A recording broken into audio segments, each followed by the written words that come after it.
So similarities with what Bill's been talking about, Archie, but also some differences which we'll come to. So in terms of the software, here's a couple of example analyses of multispan bridges.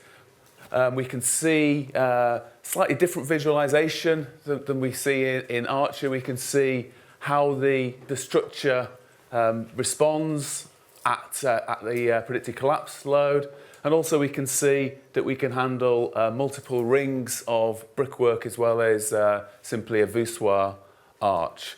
And also we've got this visualization of railway bridges, as we will come to. And actually the background to LimitState Ring actually is intertwined with UIC, the organisers of this event. They actually funded a version of the software which had better support for railway loading.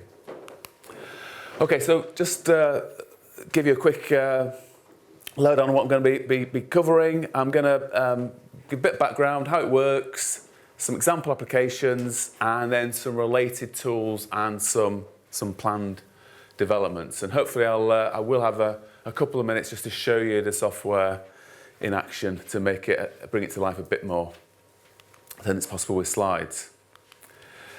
So what is it? It's similar to ArchEM. It's interactive software for investigating the stability of masonry arch bridges. We can use the software to model single and multi-span bridges. One of the big focuses of LimitState Ring was being able to deal with localized properties. So if you go to any bridge in the field, there's a very high chance that you will find areas where things are fine and areas where there are actually strange things going on, localized defects. And having a sort of one-size-fits-all set of inputs isn't very useful. So being able to actually identify where you've got, for example, washout of mortar or weak masonry, and actually see what influence that has on your predictions is quite a useful thing to be able to do. And so the other thing is we can have quite a wide range of potential failure modes, including failure modes that are sort of ruled out of some of the assessment codes. So for example, here we've got a failure mode where we've actually got 4 hinges forming in the central span. Actually, it's not highlighted here, but we've got some strong material in here that translates some of the force over to an adjacent smaller span, and we end up having 4 hinges in that adjacent span. So what we've actually got is a stocky pier, but still a multi-span failure mechanism. So you can play around with those kind of scenarios as much as you want. Just give you a brief history. Bill mentioned, I think he's been going with Archie since 1984. We don't have such a long heritage, but unfortunately, it looks like it's the 25th anniversary of Ring, by the looks of this diagram. I put in the Madrid, I said expected 2018. I've put in a /9. It's still due in 2018. The new version 4, but it's now into December, so I'm a little bit kind of tentative about that. So the version that I mentioned that was sponsored by UIC was this 2007 version, and then prior to that it was either a research tool or a publicly available web download. Where does the software fit? Well, I think we've had quite a lot of discussion of MEXC, so there's lots of reasons to be suspicious of the results from MEXC, but there are also, even if it was actually doing its job correctly, it doesn't help engineers understand the behaviour of bridges. You can't model defects directly. You have some sort of fudge factors to go in there. And also it becomes very, very difficult to improve in the light of research. It's kind of stuck in time, particularly in the case of MEXC, where we don't understand necessarily all the details of what the current tools or implementations are actually, what the full basis of those are. On the other hand, things like finite element methods, discrete element methods, which we'll come to later, very useful, but they can be difficult and expensive to apply, particularly when we're thinking of the tens of thousands, if not hundreds of thousands of masonry arch bridges out there around the world. So this is basically where it fits. It fits between these traditional tools at the one side and the advanced tools at the other. I would agree with Bill, however. I think Mexi isn't really a useful tool that we should still be using. I also have some potential conflicts of interest because I am involved in the development of Ring. I personally haven't benefited a penny from the development of the software, but I am involved as a director of LimitState, the university spin-out company. My background is that I'm there to see tools used in practice and not sit languishing in papers in journals in library shelves.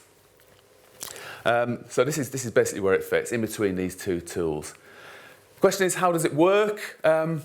Well, if we get a simple arch rib, we split that into blocks, and then we say of all possible equilibrium states, and that means in this context lines of thrust which fit within the arch geometry, broadly speaking.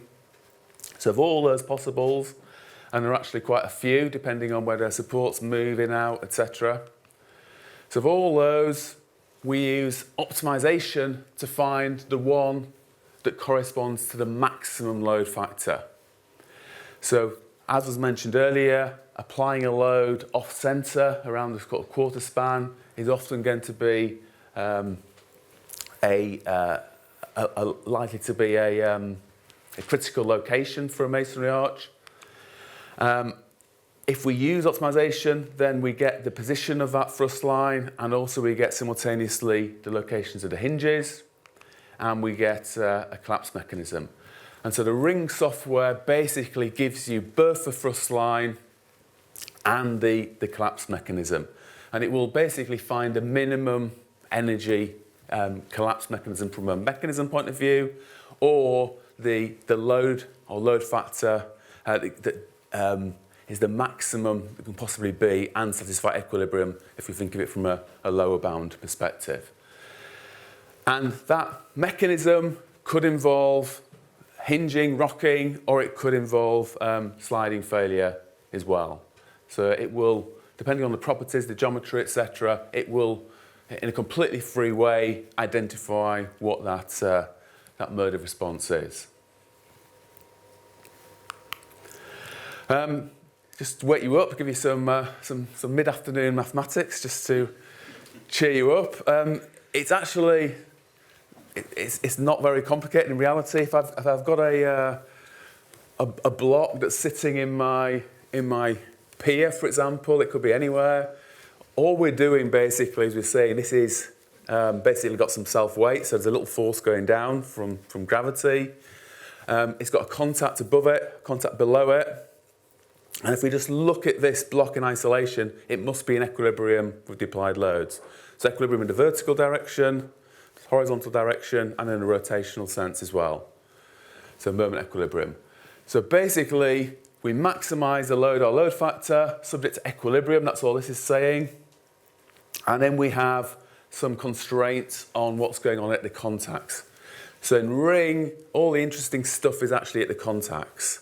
So we could have sliding, for example. So basically, we've just got a relationship that says the shear force can't be bigger than the coefficient of friction mu times the normal force. It can't be bigger in magnitude. So that's all it's saying. Similarly, if we've got, well, this is a case where we've got infinite compressive strength, then there's a relationship between the moment and the normal force and the thickness. And we can actually have a slightly more complex relationship there if we have the presence of crushing, as we would typically do in reality. It turns out that this is a very simple optimization problem. It's a sort that we can solve very, very quickly on a modern desktop computer. So it's effectively really, really nice from that perspective. Just some observations. We've already mentioned this. From a plasticity point of view, you basically end up satisfying the upper and lower bound plasticity theorems for this discretization of blocks. So effectively you get the exact solution in that context. And as I said earlier, we can extend to include crushing of hinges. And also we can change the formulation slightly. So instead of maximizing a load or load factor, we can actually instead move supports and get, for example, the mode of response when you get a settlement or whatever other combination of movements that you might have in reality. Backfill, we're not modelling the backfill directly. We're modelling what we think are the effects of backfill. And there are some simplifications. Bill mentioned in Archie there was a simplification where you had a sine wave for the distribution. In retrospect, I think actually that's a better assumption than we have here. Here we have something called a truncated Boussinesque. A Boussinesque is valid when you have an infinite half space and you get this kind of vaguely sinusoidal type wave. The downside of this is it looks engineering. It looks like it's justifiable.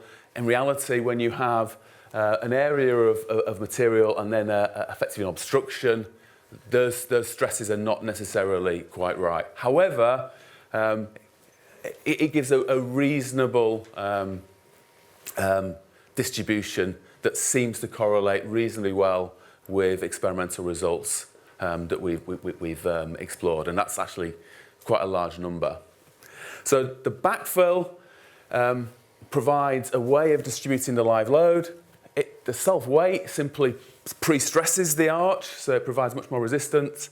And then when we have large movements, we end up with this kind of restraint, what's called passive restraint from the backfill, and we can borrow some coefficients from retaining wall theory, albeit we modify them for masonry arch bridges. This is all pretty standard stuff. For railway loading, this is something that we did in that 2007 work. Basically, in the codes, they typically suggest that you have, if you have an axle on a sleeper, then some of that axle load goes through the sleeper directly underneath the axle, and then you have adjacent sleepers that provide some of the force as well. So it's like quarter, half, quarter type relationship. We've recently done some experimental investigations on this, and I can report on that in one of the presentations tomorrow. But that's what we currently have in the software. So this is what we end up with. We end up with a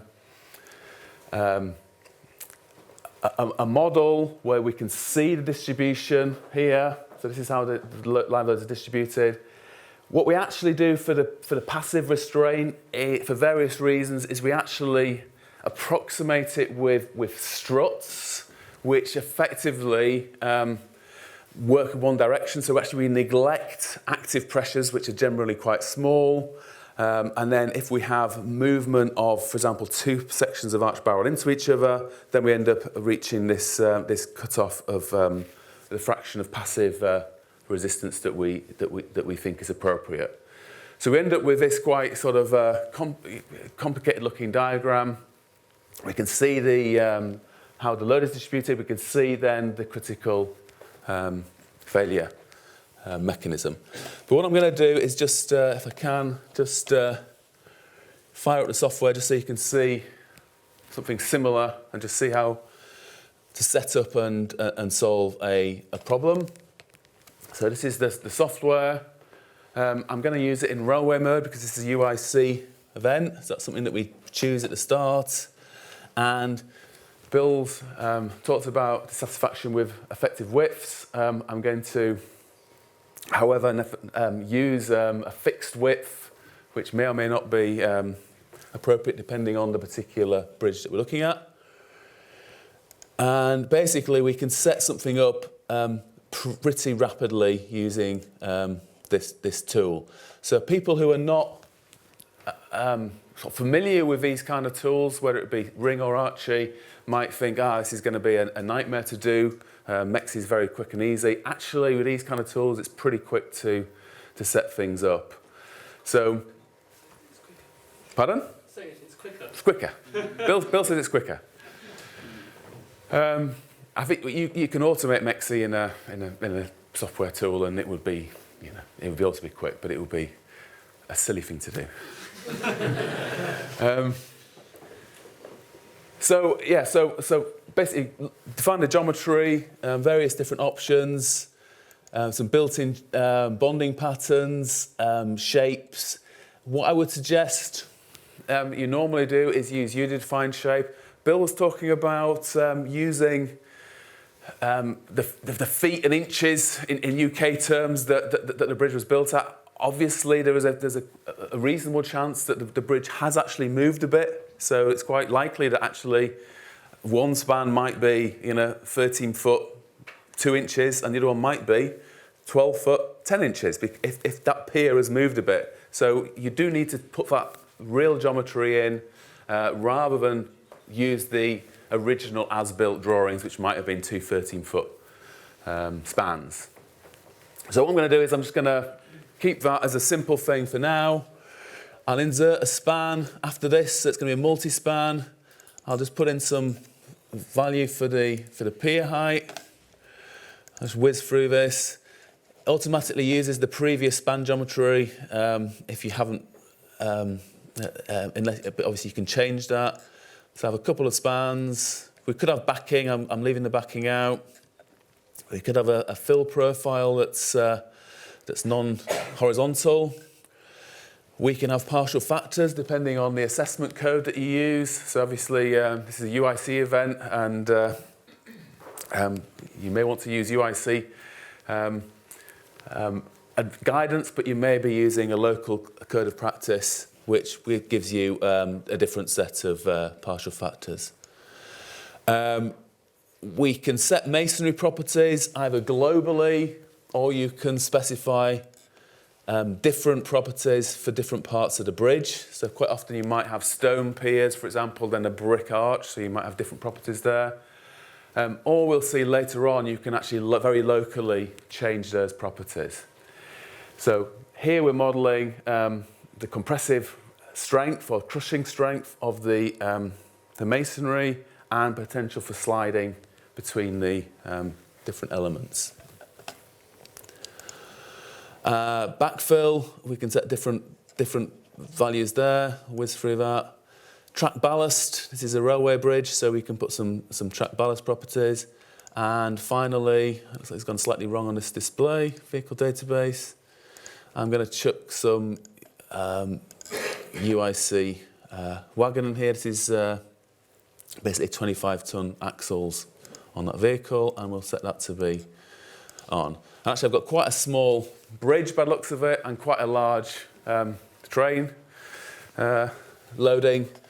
So it's a wagon, and probably this is not potentially a sensible way of loading this bridge. But if we move this around, we can actually fiddle around and see what how things change. So what we can do here is explore different modes of response. And the nice thing about software is it will, as I said, it will deal with whatever you throw at it, and it will identify the critical failure mechanism. It's doing more calculations than Archie, so it's a little bit slower, but you can see it's interactive if you're playing like this. It will take a little bit longer if you automatically run through. So if you want to put 100 load cases on it, it will take maybe 10 seconds for an example like this. If you've got a more complex example, it will take a bit longer. In terms of the what I was saying earlier, the nice thing about it is that we can edit things. So we can choose, for example, local contacts. Actually, I'll do it like this instead. So if we've got this over a river and we've got mortar washout, then we can, for example, put that in. So I'm specifying that we've got 100mm of mortar washout on each of those sides. Did I stick it on the other side? I didn't do it. Sorry. I don't know how to use my own software. Let's try it again. There. And so now we've got a reduced, effectively, thickness there, and we'll see what influence that has on the adequacy factor. The adequacy factor is the multiplier on whatever load that we have on the bridge. So you can see here, because we've got quite a heavy axle, we've got quite a narrow effective width, we've got no partial factors on this. Actually, it's a very low value. In reality, this particular example with the defaults, normally on a railway bridge we would actually have a slightly thicker arch ring. I won't go into some of the things that. Actually, I'll just load, before I move on back to the slide. I'll just open up if I've got it, just a. There we are. Something that's inspired from Bill, for example. This is just an approximate. I think I prepared this for the last one of these in relation to something that Bill was talking about having big chunks of masonry rotating. In this particular case, we've actually got multi-ring arch barrels here. And this is a potential failure mode where we have heavy load on two adjacent spans and effectively a span in the middle which is going upwards. And if you zoom in and look on the pier tops, you can see this kind of rocking, because what we've done is we've glued this big chunk of masonry together. So if you think that the bridge that you're looking at is doing a particular thing, you can very, very easily with this software go in there and actually customize the properties. Here we've basically glued these blocks together to see what influence that has. And if you have a good model of what you have in the field, then that's clear that's going to help your decision making when it comes to what to do about if something needs doing. Just give a bit of background. This was actually developed. Actually, I was talking to Neve about this, and it kind of reminded me that the reason I developed this tool is there's some academics at the University of Nottingham who every test that we did at this place, Bolton Institute, a week or so before, they would give a prediction. And then I'd see them presenting a few weeks later, and their predictions seemed to have magically changed to be exactly the same as the actual capacity. And what I realised was they had lots of numerical parameters in their model, which were magically able to achieve the outcome that they wanted. And I felt that things must be simpler than that, and that's why I ended up with a rigid block model rather than a model which had lots of spring stiffnesses between contacts, which could significantly affect the results. So that's why I ended up doing this work, not just the testing but also the analysis work. We've built on that with a whole series of different types of tests. Actually, just going back to the simplest tests where we were actually unpicking each of these components that contribute to the strength. So we're removing distribution, removing passive restraint, and actually, to be quite honest, I was surprised at how close the results were from Ring compared with the test, given the nature of the assumptions that we were making in the software, this truncated Boson-esque distribution and passive restraint coefficients, etc. Then moved on to work with colleagues at the University of Salford. This is basically a large fish tank where we can see what's going on in terms of the soil structure interaction. And I think that's probably, yeah. So quite a lot, probably, well, dozens of laboratory tests. We've tried to stay away from the field tests that were carried out in the 1980s and 90s, although I'm aware that the Transport Research Laboratory did use a version of Ring and compared the results of all those field tests with the software. The reason why I personally haven't got too involved in those is because there were many unknowns. So lots of material properties, construction details weren't actually measured. So you can say that you've got a good correlation, good prediction. Actually, there's a danger that you fall into that trap of fooling yourself if you